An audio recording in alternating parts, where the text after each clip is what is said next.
Sean, did you ever go to Den Social? Yeah. I think I must have ran into you at one point. There's a high chance. High probability. Are you more of a tech guy or mission guy? Uh, not big on missions. I was big on Circle though before they became mission. You have, for all the other Asians on this call, just revealed your age. Circle definitely, definitely just aged yourself out there, buddy. Circle. Uh, I mean, Circle was a spot back then, right? Yeah, Literally, back in the days. like, doesn't matter what hour of the day or night, like, Circle was the spot. I mean, Circle is technically registered as a restaurant because they also did the lunch for taxes. Mm. All right, quick update, guys and girls. Quick update. If you guys did not already know, Trump is back in the office. No, that's not that. I'm pretty sure you guys know. It's great. It's going to be great for tech. It's going to be great for tech. You can see all those soulless founders that run our beloved industry lining up front row and center, like, oh gosh, we're ready to print cash again, which is going to be good news for everybody here. But just to let everybody know, this is a quick update. Oh yeah, dude, Stargate. One of my friends in Miami posted up 8 bottles at Live, said Stargate on it. It was like he works at Goldman, by the way, in the Miami office because he's an upstanding human being and very productive member of society. Stargate. But with that said, okay, so let's talk about the schedule. So I'm hosting these calls right now. We were hosting two back-to-back calls just to get everybody going. And I hosted the morning call, which was 9 a.m. New York time, East Coast time, and then also the current call that we're on right now. Current call that we're on right now, Monday night, Tuesday night, Thursday, and it's to go ahead and just rally for my number one priority right now is making sure that everybody that is job hunting full time is getting off the calls. These calls are being posted up on YouTube. We did a very productive call yesterday. Lawrence asked me, the whole team asked me some really awesome questions, and it was getting through that kind of initial friction of just getting the interview started. Um, just to keep you guys posted. Um, that Lawrence did get booked for that Foot Locker interview. Let's We're very go. yeah, original. So like the last if you guys did not get a chance to go ahead and see the last call, I just want people to know everybody subscribe to the YouTube channel if you guys have not already. But I'm just gonna share my screen here real quick, real quick. Is Okay, you guys are seeing it. The how to source, how to contact. Give me a second here. Jesus Christ, I'm posting up so much I can't even find my own thing. Day 14. We've been posting up all challenges. Day 14, day 15. Okay, how to find the contact information of the hiring managers. We are gonna go ahead. Literally, like I showed you guys pretty much how effortless this process can go out there and be, but obviously I have a recruiting background, so like reaching out to people, that was kind of like one of our jobs. But I'm gonna pop this thing into the chat just real quick, everybody in the meeting. Uh, but like that like Foot Locker job, Instagram, we did one for Instagram, we did one for like One Main Financial, but it was just a little bit of a hack. It's a 10-minute video total. I Uh, got the one win financial rich. I got it today morning. there we I go. applied yesterday night and I got it today morning. Yeah. Nice. So this was I think this is actually the one for, give me a second here. One Main Financial, like how to go ahead and actually just like identify the job description. I think it was very good skill. to have Oh, really? Instagram. Did the person get Instagram too? Let me know we got Instagram. I would love for us to have somebody at Instagram. Not to say like Foot Locker and One Main Financial are not cool companies. They're fantastic. Every kid grows up wanting to work at those two guys. Hey, What? confirm that your method worked. Mhm. So remember how you searched up for Foot Locker? I don't know if you remember his name, but his name was Dave Sorkin. Yeah. Remember the e-commerce Yeah. director? So Right. when I spoke to the recruiter today, he was like, "Yeah, I already passed on your resume to the hiring manager, and guess who the hiring manager is? It's Dave, yeah, I told you, yeah, man.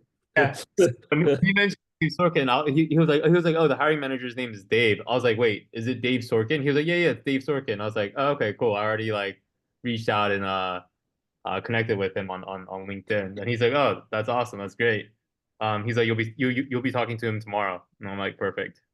Dude, you guys are like, and then now you know Dave's daughter, who's what? Daughter, University of Florida, right? Is like, hey, my daughter is, starting her career off as a sales and marketing professional from Florida. I appreciate yep. any connections and referral requests, right? So like definitely like we did a whole spiel on this. Definitely watch this part of the video, champs.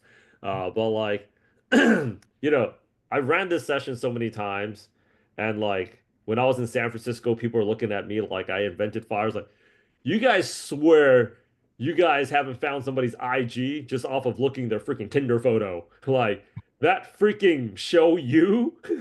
I know I've got some pretty resourceful software engineers in the Bay Area. And everybody was like cracking up. I was like, we're just doing that now for the job. Why are you guys acting like I'm giving you guys punishment? All right. Yeah. So like 100%, dude. 100%. So like finding out the hiring manager, it really doesn't take that long. Like I did it like three hiring managers in like 10 minutes, like less than 10 minutes, 28 seconds, and that was me giving you guys a walkthrough. Honestly, when you guys get fast, it takes like about 60 seconds, right? The other thing here is I'm posting up a lot of stuff about the news, as like I'm getting the news from my friends that are in recruiting. Tech hiring is back. SoftBank pumped in 2016. SoftBank pumped in $50 billion, and that created 50,000 jobs. A lot of that went to product management, by the way. This time around, Masa is bringing $100 billion. People have always asked me like, is he bringing brilliant? I was like, dude, he brought $50 billion. Like, love Trump or hate Trump, you don't tell Trump you're gonna pay up and not pay up. And then you don't tell Trump you're gonna pay up and not pay up and then come back 8 years later saying you're gonna bring back two times more money. That doesn't happen. That guy hates you until he dies, man. So like there's a $500 billion fund that's going towards AI. A lot of product manager roles are actually gonna be posted up. So this is actually a really good time for tech hiring. But that one video in terms of like reverse image search. That one video on how to source out the info. Definitely go ahead, look that thing up. Also, let me see here. With that said, here's the schedule. Uh, Wednesday night call is going to be for the interviews. I just want to dedicate that to the interviews. Daniel, you sent me interview question. If you can just pop that up into the chat so that everybody can see as well, that would be greatly appreciated. I'm just gonna say this every week because I know there's still some people coming back from holiday. Thursdays, I'm just gonna keep Thursdays for the resume group resume review day. It's really good for everybody to see. So like if you guys have like the resume that you guys want review from me, Roman's great. I don't want Doc and Roman. Roman learned it from me and he was working with me in person. If you guys want me to do the resume reviews on I'm just doing everybody's on Thursday because there's so much changing in the market. I think anybody that one person know, everybody else wants to know. So Thursdays, I'm just keeping Thursdays for just resume reviews. And then also the people that I gave the feedback to the previous Thursday, if you guys want me to take a look at it again, don't just like, like don't just like do it one time because your resume, just like your dating app profile, should always be a work in progress. It really is. Like when people get laid off and stuff and they go back on the job hunt, I tell people this. One of the tricks in recruiting is always updating your resume so you know what your worth is. Because when people go into these performance reviews, it's just like, oh, I work really hard. Like, remember those 2 Saturdays you pinged me? They don't give a shit about that. We want to see that in metrics, you know. So if you're constantly documenting, I can't say this enough, you know, a lot of the people that like got laid off, it was because they did an interview with them, like basically like, why should we can only save like 8 product managers and we got 30 of them. Like, why should you be one of the final 8? But but I've always been a team player and we appreciated that, you know. We always made payroll on time. We just won't be able to do it in the next 2 weeks. But you know, so why should you be one of the final 8? Like if you have the people like that had their receipts ready, that had their facts and figures ready, it was like, okay, we got to keep this person, right? So always, every Friday, very important for you guys to just, gosh, I just got to make a video about this. Maybe we just got to do it all together. But like every Friday, really backtrack what you were doing. You know, I'm gonna make that. I'm gonna start making that like a mandatory thing. Just gonna do that as a group to have just that level of accountability. Because I don't want you guys to come back to this call. I don't want the alumni to come back into this call either. Unfortunately, some people had to. With that said, Daniel, I mean, everybody pipe in your questions. Today's call is going to be largely focused on interviews. Okay, we could do a separate session, but like, you know, I could interview you or Dennis. But what was the question? So at least can everybody see it? It was literally what I think we were just talking about last week. And I think you and Dennis and Lawrence gave some really good advice on like um on basically trying to kind of like control the interview from minute one. Um, but it would just be interesting. Like, I think that's obviously good, but like good, like it makes sense, but still in like happenstance, like I tried it once and it was just like a disaster. Okay. Um, and it would just be super interesting to see. They were like, why are you talking? Like, I'm trying to give an introduction, you know, then like, I need to actually learn more about you. like, um, and so there was one interview that was just a pretty generic job and stuff. But I was thinking maybe like if I could interview you or Dennis or someone could, and it's like actually, and I don't think I don't want to take up everyone's time on a Wednesday, but thought maybe, you know, a random like a Monday afternoon or something, if we could have an additional session that like anyone who's interested could hop on, and then it's I could actually like, you know, like be an I, interviewer. I think honestly, like I think like honestly, unless like I'm wrong, I think everybody would be pretty interested in seeing that, right? Like, Like a role playing session, and I mean that would be great actually. was that? Like a role play session, right? How do somebody like Dennis or you react to that question? I I, mean, I actually had an experience yesterday on we that. could do it. Yeah, We like role play, like yeah, Yeah, we like could do we it. actually call and it's like, okay, hey Rich, how's it go? Like, you know, like yeah, like actually role playing an interview and seeing what. Honestly, like we can get it going right now if you guys want. Like I know last night for the call, I mean the morning call, we were talking a little bit more about that because the interview flow is getting back. I feel like we have a lot of good momentum right now, and I was talking about it with Sean, Lawrence, um last night along with Shravani of like you know, we want to get better at doing the interview process as people have interviews lined up.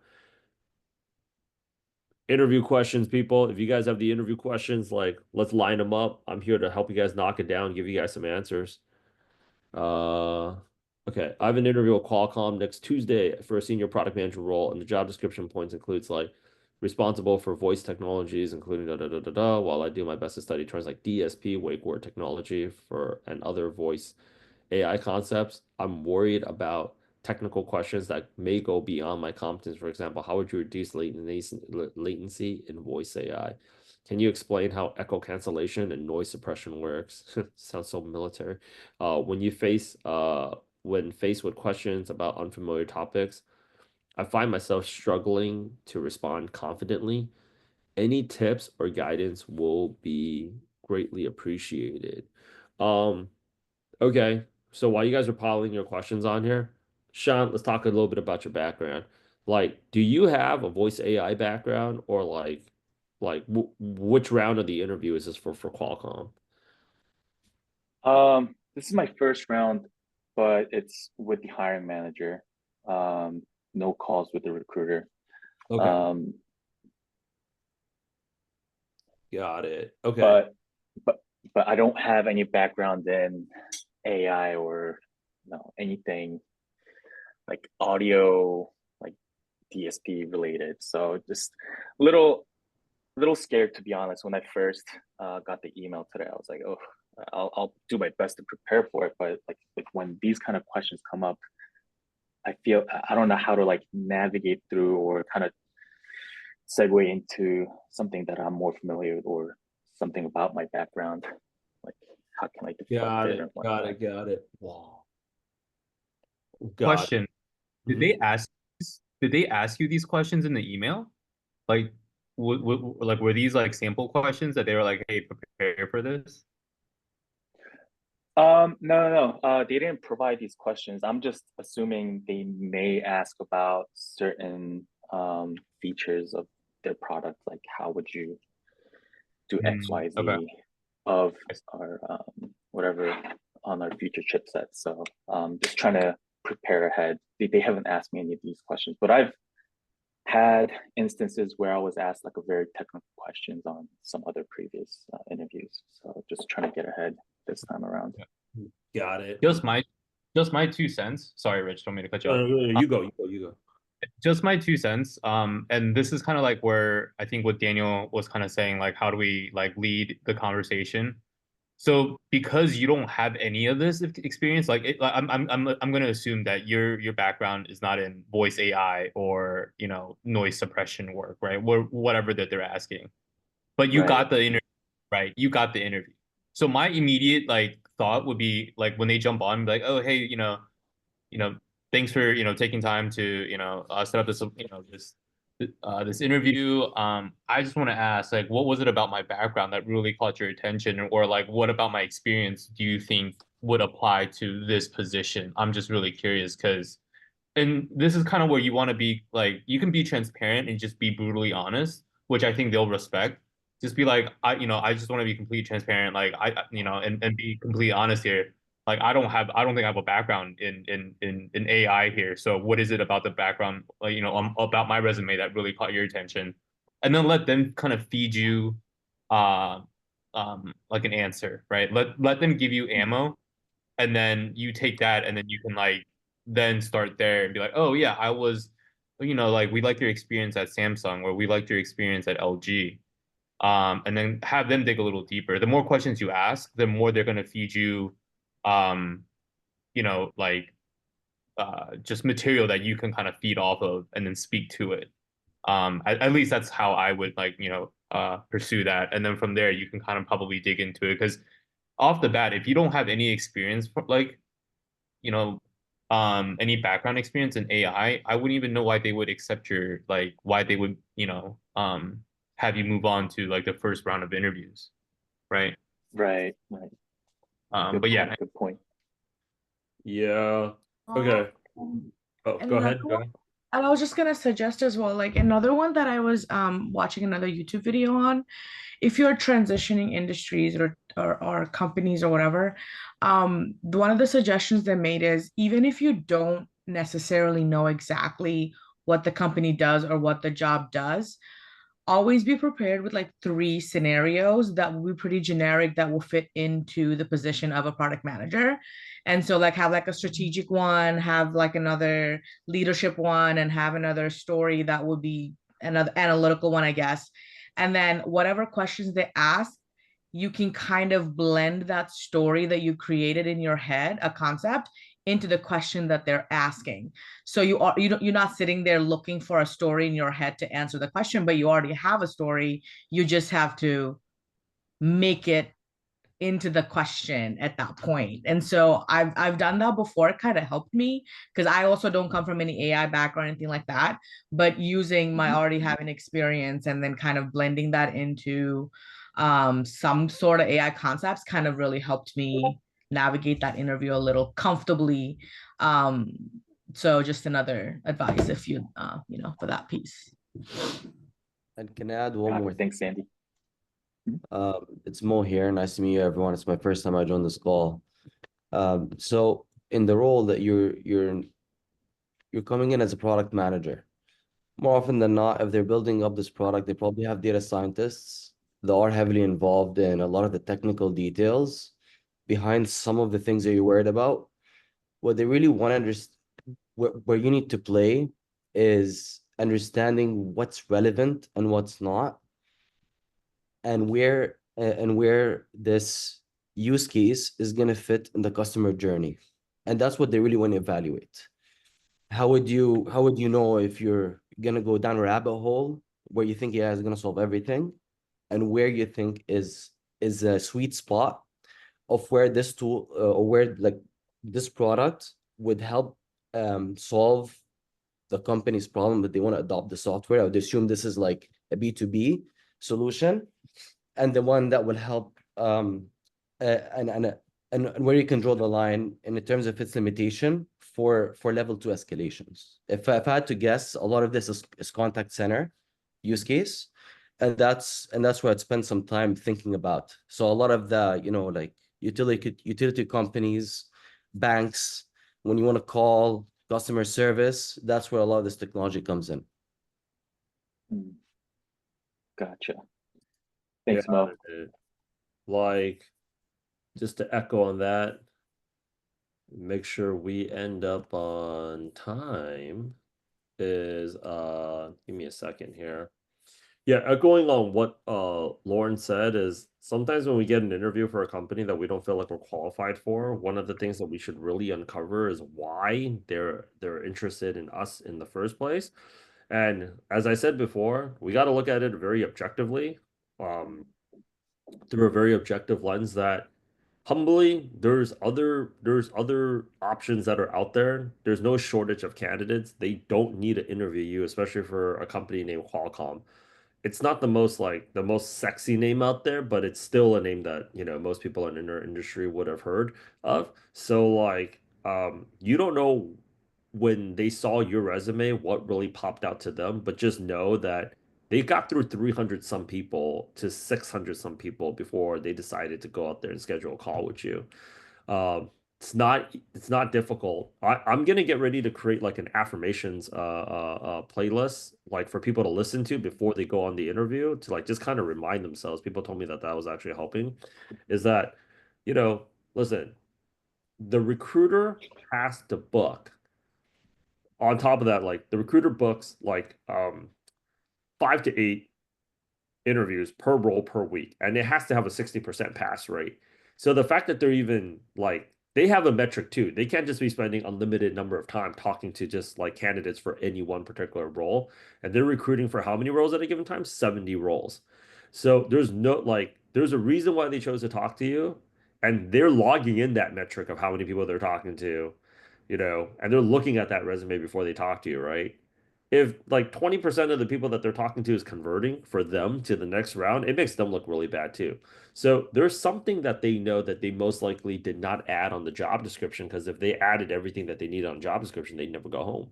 So your job is to really uncover, what was it about my background that stood out to you guys so much that prompted you to want to schedule a call with me, because I understand there's other candidates, and you should be very blatantly frank, which is, clearly you could see I don't have XYZ background.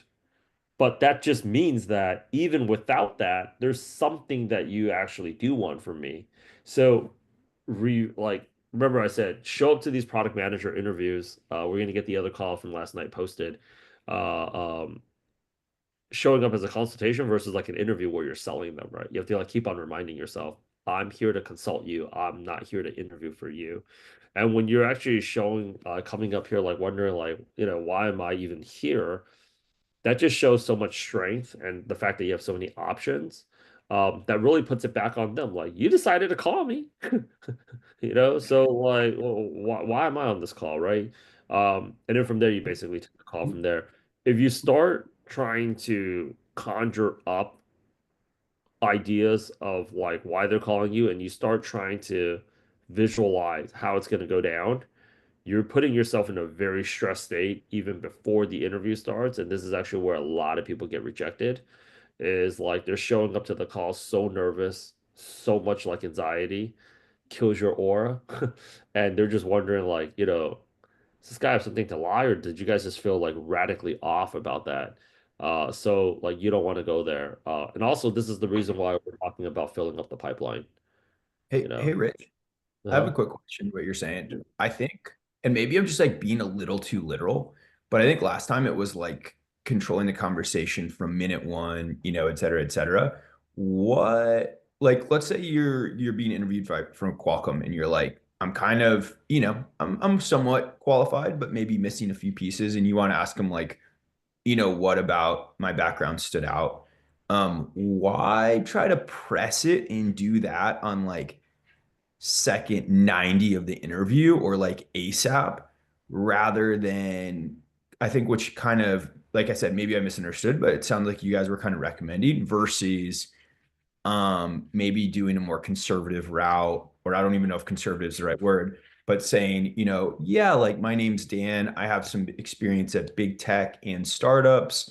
The big tech probably had a fair amount of similarities to Qualcomm.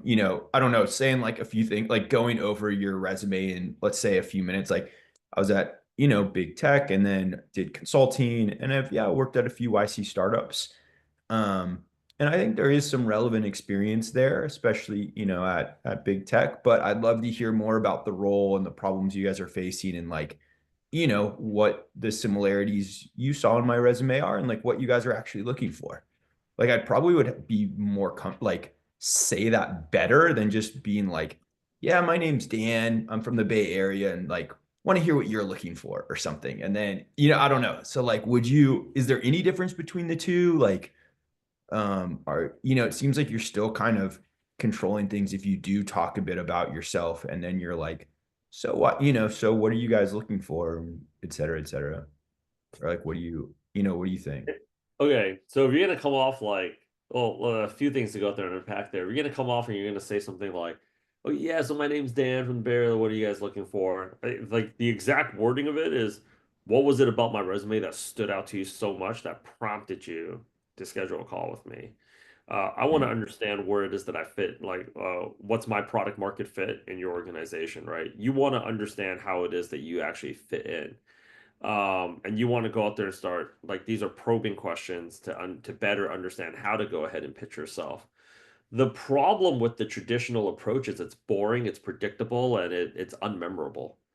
Yeah. Problem with the traditional approach is, well, most people don't even do the traditional approach well, but tradition will get you friend zoned in this market because everybody else is doing the traditional approach. Something that I talked about in the other call, which I promise you guys we're gonna get that thing posted right after this, is the interview process was designed to eliminate you. They're not looking for reasons to hire you, get champs. Like they're looking for reasons to not interview you guys. They're looking for a reason. They're looking for ways to eliminate you from the race. You guys have entered into a squid game because they want to go out there and find the best talent. Having said that, if you operate with their framework, it was a framework that was designed for you to go ahead and lose, which is not a good framework. It puts you guys, the communication between you and the people that you want to work with, in a very hostile light. That's for starters. The other thing here is their framework to finding that person is also combat ineffective. There's so much talent that's out in the market right now. A recruiting intern can fill a role in 72 hours. The problem is these people don't even have an effective strategy to find the person that they need because most of the times they don't even know who it is that they need. This is like it's insane. The amount of talent, the sheer quantity of variety and quality and expertise in the product management talent pool right now is insane. So either you guys don't know what you're looking for, you guys are just not really that serious about hiring. This is actually what we talked about on last night's call is like some of these people just don't have the urgency to pull the trigger. And just like how there's a lot of people, I mean, we've been hosting, if you guys see on YouTube, we've been posting up these calls, holding everybody, including myself, accountable, like day 14, day 15, day 16. So many people are still like, they're not even taking action on this shit. And you want to know why? Because there's no urgency for them. When you're urgent, it's very different. It's like when you're urgent, it's very different how you're operating. One of the things that we talked about last night too is this a brand new position or is this a role where you're backfilling? You know, uh, we talked about this on last night's on the morning call. The morning call. If it's a brand new position, your chances of filling it are it's pretty low because they don't know what they want. Nobody's ever done the job before. If they're refilling the position because Mo left, it's very easy. What did Mo do? And I'll tell you how I could do what Mo did and better and more, right? Because when you have a new role, companies don't really want to go ahead and shell out that budget. It's like, I'm literally as soon as I said it, I also forgot it. I'm literally remembering. This is actually why I'm doing these coaching calls. It's helping me remember. Like think about a restaurant. They don't have a bartender, and the servers are like, "When are we gonna get that bartender?" It's like, "Yo, we're gonna get that bartender real soon."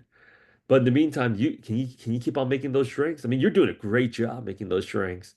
Do we like this is the thing, like you're not going in there interviewing for qualifications. There's a lot of politics. Now, for you analytical minds out there for product managers, you're like, so how do I know there's you don't. You absolutely don't. It's like showing up to a freaking hinge date in New York is like, yeah, I'm here from Miami for like the week. What are you doing here? I mean, shit, dude. I mean, if you were really spectacular, I was thinking about possibly moving up. People don't have a reason. Like, you're ready to get a job because this is your number one priority. But they ain't exactly hiring somebody is not exactly their number one priority. So you need to know if they're ready, willing, and able to go out there and pull the trigger. When some guy scheduled a call with me for one of my team members here to sign up for Product Gym. He was like, "When are you planning?" Like, we ask these qualification questions too. Like, so when are you looking to transition into product manager? We ask them straight up. Like, this is our like what we're gonna answer all of your questions. When would you enroll if you were to go ahead and enroll? Think about it. Nista, same shit I do with Nista. I asked that shit straight up. I wish I would have had that call with Nista recorded. I was like, oh yeah, I'm thinking about maybe later in the okay, call me when you're ready. You know? Call me when you're ready. You not ready to put a ring on it? It's my friend's philosophy when she goes dating. You not ready to put a ring on it? Don't freaking hit me up, dude. I ain't got time for this bullshit. There's a lot of guys in New York that's just not ready to put a ring on it, regardless. Yeah, no, I think one of the things we do tend to do is, which is what I was doing on the call, is minimize ourselves. And I was like, I'm ready for this product role. The more I interact with product teams internally right now, the more I realize like, yeah, I'm ready for this. So I think we need to do less of that and just because no matter what you, even if it's the exact same thing at a lateral company at a competitor, like you're always going to learn on the job and that just comes with the territory. And that was the conversation I had with Rich. I was like, I mean, I'm ready for the role tomorrow, but like, is it gonna happen? I guess was my question. There you go.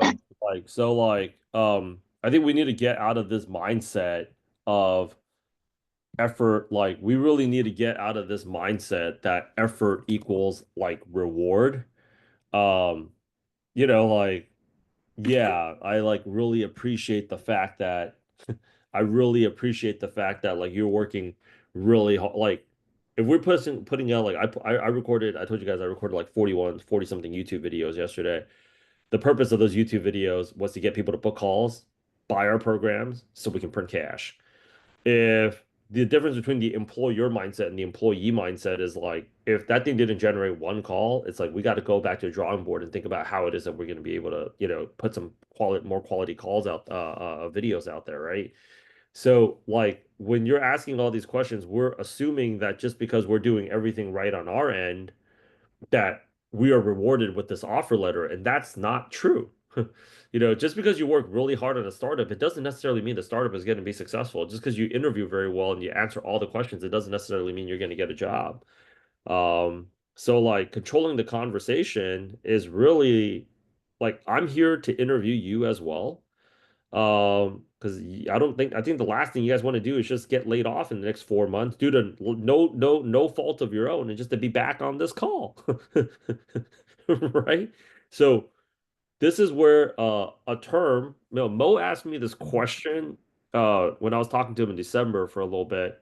And he asked me this question. He was like, "What's the difference between a wartime product manager and a peacetime product manager?" Wartime product manager is is impact driven.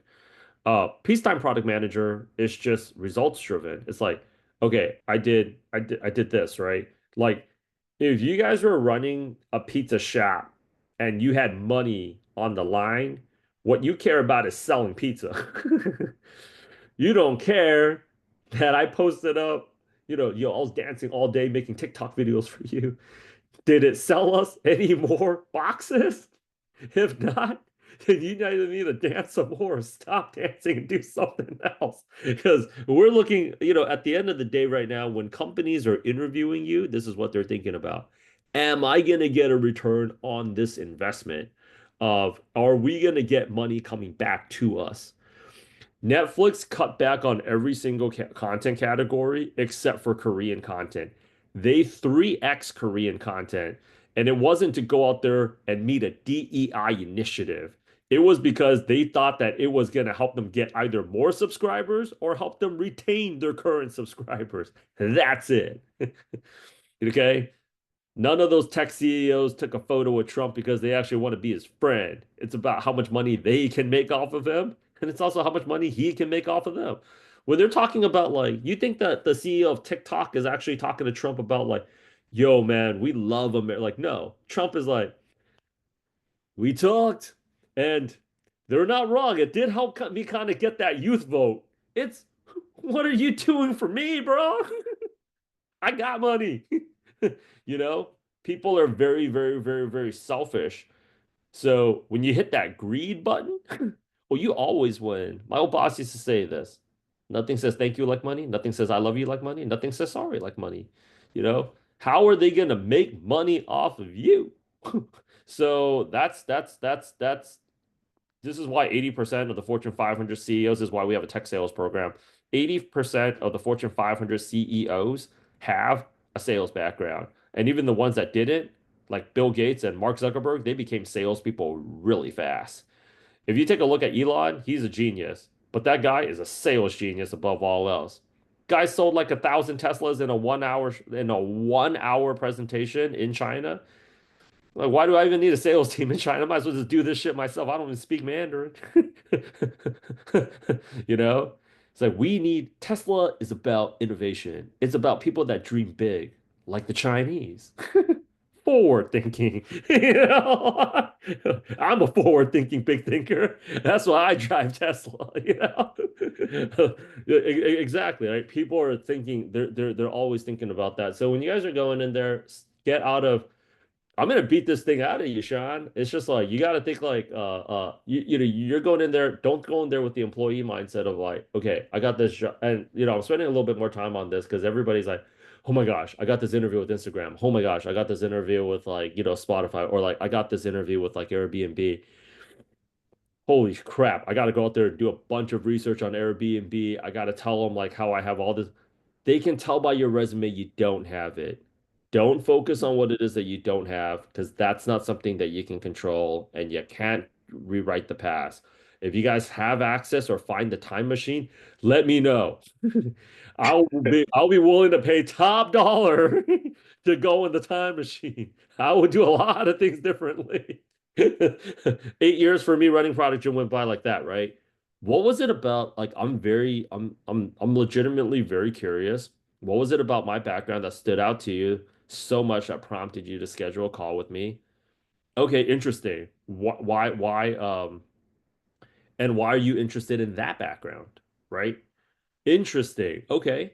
Like, ask questions as if you're really trying to get to know. Stop thinking so much about how you're going to get the job. Start thinking some more about how you're going to help them actualize their goals. What's keeping them in a pace of pain? What don't you want on your calendar? We can do the. I already told Plexi to message you on Circle, Dan. We're definitely gonna do. We can definitely do the mock interview call. You just got to let her know when. Uh, Good. um, Good. yeah, but yeah, you know, don't have that mindset. Um, I anyway, can tag on. I yeah, can tag on. Let me tag on a little bit to what Rich said. For Daniel. Kind of like so. What you're trying to do, like Rich said, like you can go the traditional route. There's nothing wrong with that. But you're so caught up in like waiting for like the QA. They don't want to be there more than you do, right? They want to get it over with. They want to find the person that really like stands out. If you were to break that QA pattern and you actually you're I guess you could say you're more proactive in the line of let me kind of reverse the QA and let me kind of drive the conversation. You will literally be that 1% that stands out from all the other interviews where when they hop on, I'm like, oh, hey, thanks for taking time for this, like, me being the interviewer, like, oh, hey, Daniel, like, is this a good time to talk? And you're literally just waiting for them to like ask a question.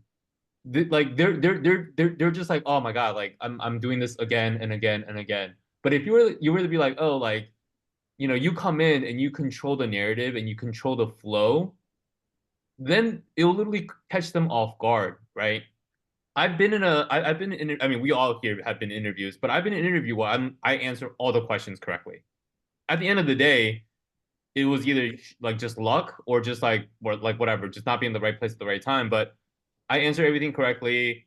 I like, the QA, and they ended up just hiring someone like internally. But kind of to what CJ said in the chat, you really have to feel out like who your interview is. You play it by ear.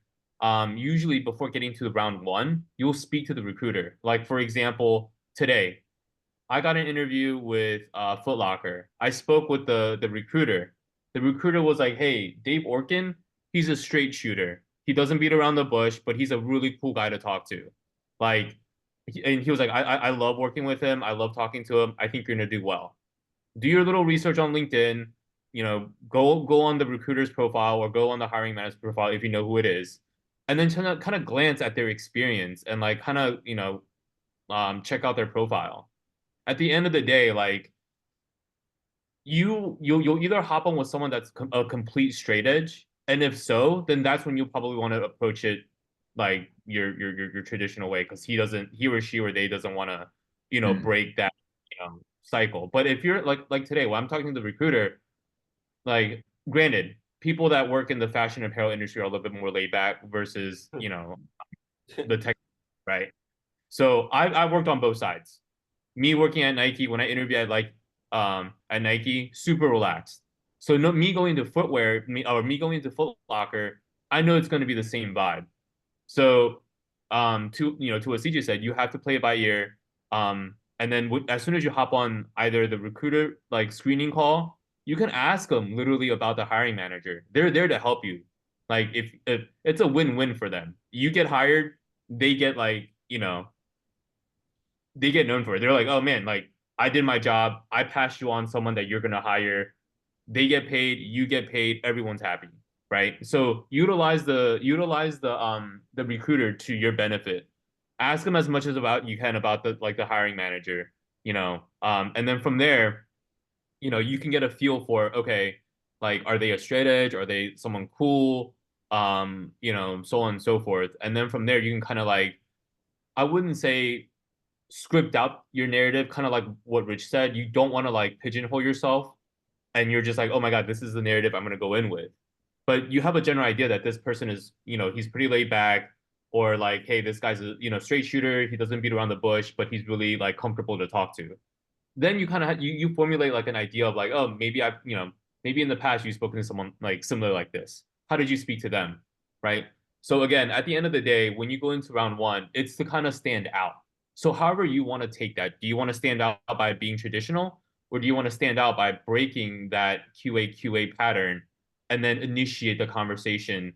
But again, it's really on you. Like there is no right or wrong way. It's whatever, like you said you felt more comfortable doing it that way. You felt more comfortable doing the approach where then if that's what makes you feel comfortable, then by all means do it. You don't want to come off sounding like you're forcing an answer, because with the moment that you sound like you're forcing yourself to answer a certain way, it doesn't sound natural. And when you don't sound natural, that's what they say. Real recognizes real, right? The interviewer, he or she or the hiring manager, like whether it be a director or CEO, they've been in that position. They've talked to so many people already that they'll be like, okay, this guy or this girl or this person, like it just sounds like unnatural. Like I can't talk to him. So if it's unnatural for you to change that narrative or in any way, then stick with what you're comfortable with, but make sure whatever your approach is, you're putting somewhat of a twist so that you stand out. I think bottom line, that's kind of like what it is. It's the how are you going to set yourself apart? And they say that interviewing is the whole process of selling yourself, right? But what Rich is doing, or what Rich is kind of implementing, is to set yourself apart and kind of break that line of tradition, and like to kind of like reverse the whole interview. Like instead of you being the interviewee, you can also be the interviewer, because again, this is a job that you want to land, right? This is a job that you eventually will be working for, or like a company you'll be working for. Do you want to like be stuck at a place where you kind of hate your job and you hate your life? Like, oh my gosh, I didn't know anything about this role, or like this was nothing, like this is nothing that the requirements mentioned. Like the JD didn't sound like this. If you don't ask and you just let them kind of feed you what you want to hear, at the end of the day, you might enter a position where you're like, dude, the job requirements didn't tell me to do this. Like this is not within my job. Why are they telling me to do this now? So if you don't ask questions, or if you don't like figure out what it is that you're like, what you really want to like, what you really want out of this position, or what you really want out of this company, then you're just gonna let them dictate your kind of your work life, I guess, in some sense, right? So Yeah. it doesn't hurt to kind of like break out of that and right off the bat be like, hey, like again, it depends on the scenario, it depends on the situation, depends on like the requirements if they line up to your background. If like given Sean's situation, he has no background in AI, so it doesn't hurt to be like, so like Right, I yeah. really appreciate this opportunity you guys gave me, and I'm really stoked about this interview. However, I'm just a little curious. What was it about my resume that really stood out to you? What was it about my experience that made you, or that prompted you to, um, you know, for us to get on this, and and then from there, I think it sounds, well, it doesn't sound forced at all, nor does it like sound like you're being too blunt about it, right? I think you're just naturally curious, and if you come off naturally curious, they're not going to judge you for it. If they do, then it just shows you what kind of interview person that they are, right? And it's like, well, for them to judge you based on like your curiosity, then fuck them. Like you don't want to even be there in the first place, right? So don't be. Yeah, Right.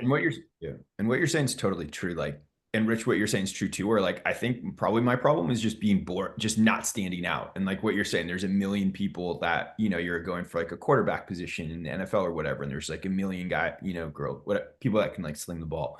So like I totally get what you guys are saying. Um, and maybe it's just like I'm interviewing for a lot of like roles where it's like Series D, X Sequoia, whatever, where it's like a bit more vanilla and just buttoned up and like maybe a bit more procedural. I don't know, but like I guess it's like you want to stand out, but like when you go to Chipotle, they always like when you're like, I'll have a chicken burrito with black beans and white rice and this salsa, and they're like, thank you for not making me ask that. So on the other hand, interviews kind of seem to go well when you're like, this is quickly my relevant background. This is why I'm really interested in the company. This is why I could add value to your team. Then this is like the skill sets from that I could probably index high on. When you kind of like feed it to them, like thank God, they're kind of like, thank God I don't have to ask this again. But maybe I'm wrong. I don't know. It's like those are the two things. It's like they're like Honest, wildly different approaches, but like I don't. I mean, honestly, I think like I'm definitely gonna whip up like an affirmations playlist. Like you guys should be well, I'm just gonna have a series of like things like you guys have to be in this mindset, kind of like you have like your playlist when you're going to like the gym, but you guys need to have this mindset of like, like I even forgot what I told like Sean and Lawrence on the previous call, right? Like all those things that I just told you guys, like you guys need to have that like because we would do it in recruiting because you're trying to convince a company to send you a 30% fee for hiring Mo. It's like on top of paying Mo 150, we're gonna send these guys 50 G's to hire that guy. It's like, yeah. And I'll tell you guys why you guys gonna do it. Why you guys want to do it. Right? Like you the biggest thing about interviewing is going to be like the biggest thing about interviewing, regardless of what role that you have, is going in there with a certain degree of confidence. And the best way to go out there and get confidence is to like get yourself primed up before you're actually before you're actually going through the interview.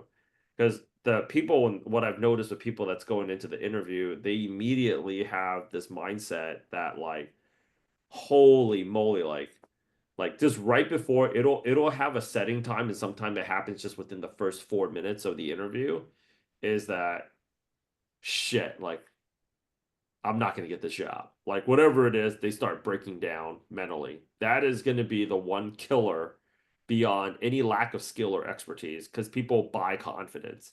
There's this one forget this, it's hilarious. There's this one lady, we won't list out her name, that's been reaching out to Lawrence about asking whether or not she should enroll in this program. And the hilarious thing was like, even she, if she's watching this later, I don't really give a shit because like, I know why a lot of girls Lawrence up after when they talked to think about whether or not they should enroll in this program. But like a lot of Asian girls actually hit up Lawrence about whether or not they should enroll in this program. But like it's freaking hilarious, right? She did tell me this one thing that kind of proved my point why she should enroll, is that she said she stalks all the companies that she got rejected from and to see who they hired. I think that's kind of whack. This is like getting to a point where this thing is getting borderline unhealthy, but I guess that's like a good opportunity for us to print cash because like, people, that's how much they want us, right? She's like, they almost hire somebody with less experience than me. What do you think that is? Why do you think that is? Saying this shit for years. Literally, I've been in this game. I've known Lawrence here for like 10 years. I've been in this game for 8. Like, why do you think they're hiring people with less experience? This is this is the data point. That's why I'm gonna cut all this shit up into an affirmations playlist for you guys, so you guys can remember this before you guys go in, because that is the perfect validation that you guys need to know that you guys don't need to be qualified. Is somebody out there is sick enough to go out there and find out who actually got the job, has less experience than them, and it's been happening over and over and over and over again. You know, uh, uh, great academic background, right, Lawrence? Went to right schools with the S brackets. Okay, MBA from a recognized school in the East Coast. Great work experience, got some recognizable names as the logos. So why are these people taking your lunch? You want to know why? Because people make a decision to buy based upon how they feel about you. This is true whether or not, like, we consult sales, like companies like Salesforce and HubSpot. They're not buying Salesforce and HubSpot, they're buying you. This is how I sold when I didn't even have a payment processor. Like they're not buying, like product school way better funded than us. Like then, when we first started, same thing. When people are buying this right now, they're just like, oh shit, like Product Gym's just playing poker with the cards facing up. Like we're showing people exactly what we're doing. I was like, we're showing you guys what you guys need to do, and people won't do it anyways.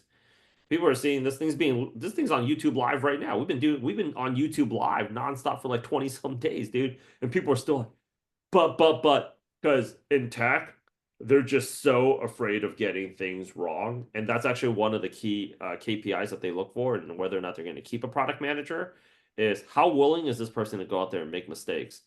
People that are at the very top, they move fast and they break things and they don't give a shit. And this is actually why I see a lot of people not doing well in this type of economy and in the product management world on the job, and people struggling to get the job is like Rich. I was like, I just move fast. Like I showed Sean and Lawrence this video, which you guys will see in the coaching call that we just hosted previous to this, is like, what did Cody Sanchez talk about in terms of like speed? Is just like most people, her mentor is a billionaire, right? She's a multi-millionaire. Is like this. She's like, my mentor Bill Perkins, who's a billionaire. He's like, he attributes his success to speed. By the time somebody else is like thinking about doing something, they bring it to a meeting. I've already made 3 to 5 mistakes and figured out a faster way. You want to know what our success is at Product Gym is? Speed. Because by all of the other competitors that I compete against with are former product managers. My advantage is I'm not a product manager. I was never a product manager. I will come in, I will ruin you. By the time you guys get like a whiteboarding session, I've already dropped 41 YouTube videos. You guys can't touch me because my team is based in Asia for a reason. Because in America, this is the thing. You guys need to know why about everything, right? Fucking tech is like a philosophy class to you guys. But Rich, but why? But we spent 2 hours talking about freaking hot air for you to not take action. You know what they're doing in China? 996, 9 a.m. to 9 p.m., 6 days a week. And they got 1.4 billion people. Who's going to win the AI race? While all y'all are like, but I do a better job working from home. I want to go back in the office. Like, no, y'all are at war right now. You guys don't even see it, you know? So, like, move faster. Come in here with this attitude. I'm the best product manager you will ever talk to. I can freaking change your life. All right? You don't want to talk to these amateurs anymore? I'm the best product manager. I think I showed you guys that. Did I show you guys that movie clip called Hustle? Where the guy was like, that Adam Sandler movie about basketball. He brings in this European guy to trial for the NBA. He's like, when you get on that court, you have to believe I'm the best guy out there. I don't give a shit if LeBron's playing. You know? People used to say that to me all the time too. I'm gonna create the affirmations playlist for you guys today. People used to ask me in New York and San Francisco, they're like, hang on. Were you ever a product manager? Not a day in my life. And you expected me to pay and you're gonna get me a product? I am product management, motherfucker. And this guy was like, I had 8 guys in the front row in New York. They're like, that's the guy I need. Pay right there, that guy. They're like, oh shit. That's what you need. You need to have that. You need to have that attitude when you're in there. I'm the best. Mo, last question. I got to hop on the next call for the cybersecurity folks. Literally Okay. doing this 2 times a day. Thank you for that, Rich. I loved it. This is a great segue for next steps for me because I feel like I'm a little bit behind. I just got back and I want to ramp up very quickly. I know you have a resume call tomorrow. Is there Right. anything that you recommend I do immediately before the resume call tomorrow, just in general? I already started looking at the courses, watching videos. Anything in particular that I should focus on, the 1 or 2 things? First things first, you're not behind. You're on your own schedule. Number 2, because if you trust me, you try to get on that treadmill, you're not going to ever get off. Number 2, this thing's moving so fast, and that's actually why we've just been posting all these sessions on YouTube because the market's moving faster than ever, right? So it's just like I'd say the best thing to do is just been watching the YouTube videos that we've been posting because I've been posting up this live. We're on live right now as well, and then like just seeing what everybody's success has been. Like the real value of these coaching calls doesn't just come from me. It's coming from like all of our collective like experiences and like things that we've learned in the previous call. Like, we learned like how fast to go out there and source out like LinkedIn contact. In the previous call, we're also learning about like, somebody had mentioned Simplified as an AI job hunting tool. So I would actually start with the most recent YouTube videos that we just dropped and then just kind of like watching it back. So you can kind of see like how different it is. But even like you'll see that like we've been recording these calls, posting it live, 100% accountability.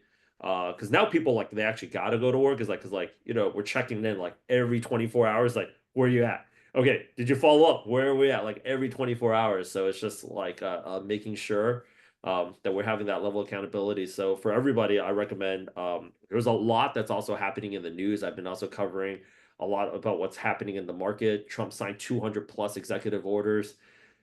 All those like tech CEOs, they're looking to get their piece of the pie. So like what's happening like AI, what's happening crypto, like all these other like spaces, and how does that affect like product management? Mark Zuckerberg, I dropped a video where he talked about like the mid-level engineers, right?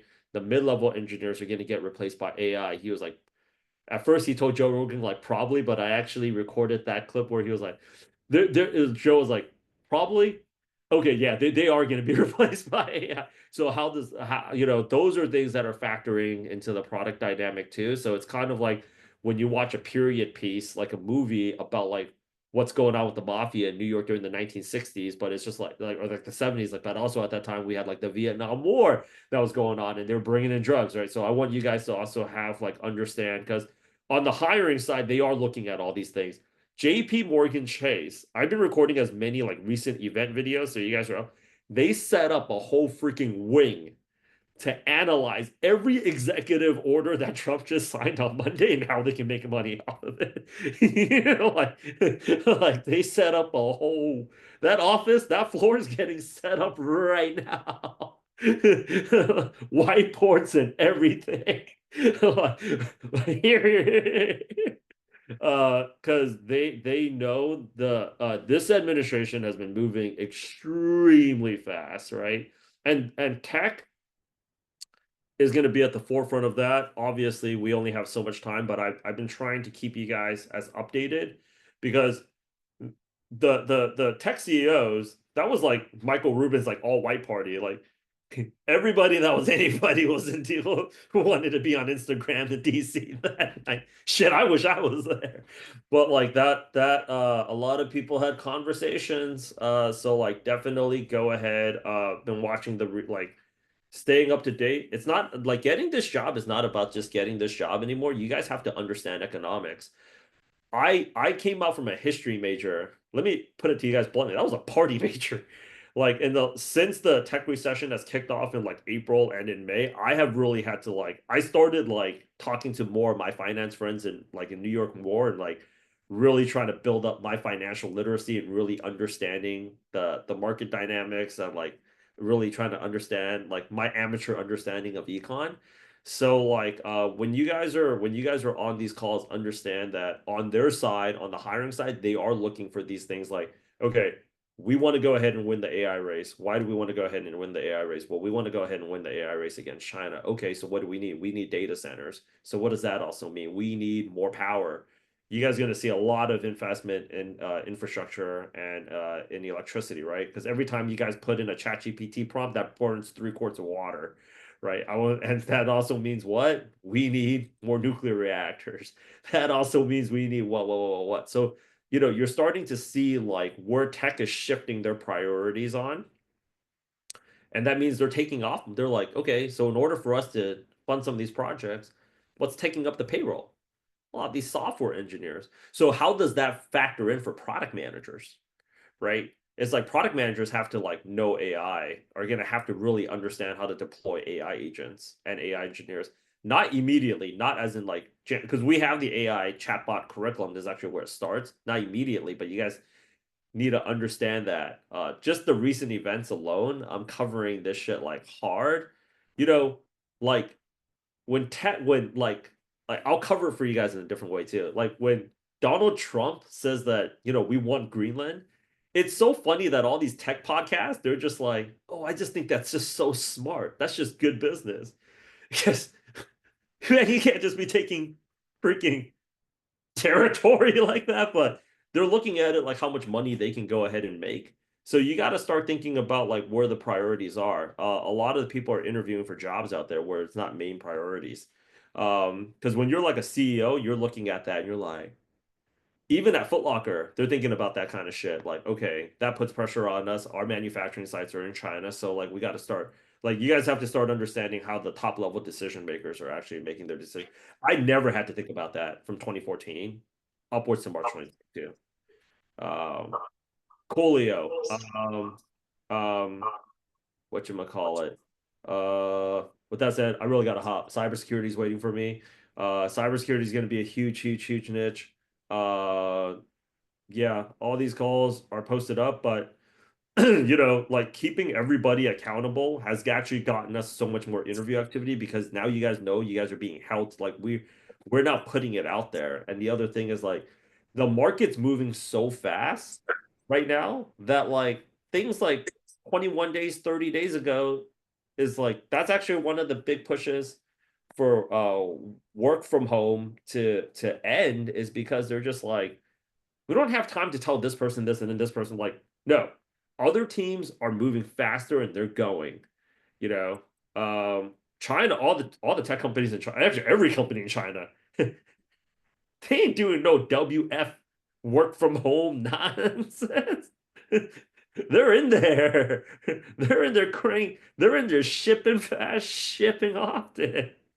Meanwhile, you're trying to like, I don't know, get around a Call of Duty in between Zoom calls and shit. It's not happening no more. But like, yeah, yeah. What was that? Okay, that sounds like a private convo. I'm just gonna mute that guy, per wish here. But like, move fast. Don't be afraid to lose. Get volume. Get volume. Get volume. Get volume. The number one reason why you guys will actually be losing jobs, beyond anything else, is just because the priorities for the company shift. It's not due to qualification. It's just like they will just see. This is why I'm posting up so much news content because some dude is gonna come out of the cold plunge or the steam room and sees Trump just did this. No, no, no, no, no, no, no, no, no. Pull that. We gotta go hard left. And then meanwhile, you're like, well, I just finished this 20-hour case. We're going in a different direction. That's what's going to happen. So I want people to take that pressure of like my self-worth, my dignity, my pride, my ego, like I'm not good enough to be here. I want you guys to throw that shit out. And that's why I'm posting up so much more recent news content because you guys need to know. Yeah. Okay. I gotta run. I gotta run. I gotta run. But Mo, welcome back. Bring the resume over to tomorrow. Everybody else, I will see y'all. And no, yeah, the people that I gave resume feedback to last Thursday, I want to see whether or not you guys made updates on them. Hey, do we send the resume directly to you, Rich, via email or just to Tasnuva? Email it to me. I mean, Roman's Okay. great, but Roman has like a huge backlog. This is just if you guys Okay. my 2 cents. But for Yeah. some of you that can also wait, like yeah, use Roman and like Okay. a lot I of the can wait.